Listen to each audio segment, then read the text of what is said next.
All right, better now. I'm ready. Happy New Year. Happy New Year. Man, I'm feeling good. How are you guys feeling?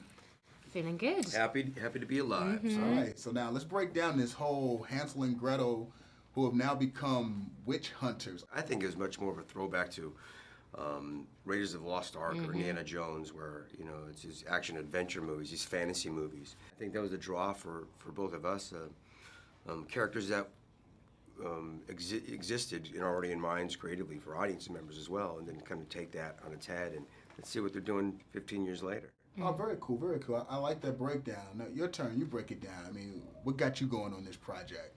This whole sort of new twist on a classic sort of story. Yeah, well, it's these we remember the children, these innocent little children, and then something very sort of traumatic happens to them, One eats too much candy and then develops diabetes. I love that. Just think it's so funny. What happened to them, They turn out to be these kind of badass killers. And also with a fairy tale, you can it's a made-up world, so you can really go to town with all of the... That's very true. Now, fairy tales were gangster to begin with. Like, even the original versions, like, if you start decoding what they were trying to say, it's like some ill things going on. Yeah, but as I said, they kind of play on your fears, as a child, this one particularly is about abandonment, being abandoned by your parents. And these fairy tales were designed to, like religion, to get you into submission.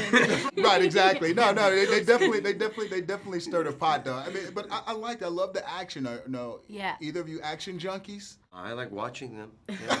Yeah, I love it. Not so much trying to make it look cool, right? I don't know. How do you make something look cool, man? Yeah. It's either do or do not, I guess. I want to take it back to your childhood. I want each of you to tell me your favorite fairy tale and why.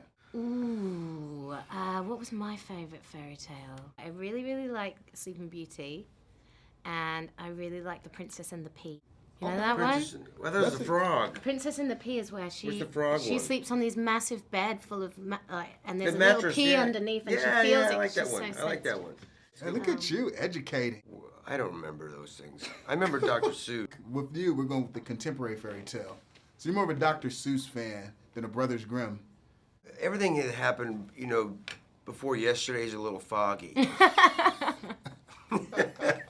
know what I'm saying? Like, I don't really concern myself with the past. I'll say this is my favorite. This is my favorite one. All right, good. Hansel and Gretel. Yeah. I'm glad you fixed that. I appreciate it. Thanks a lot, guys. I really appreciate it.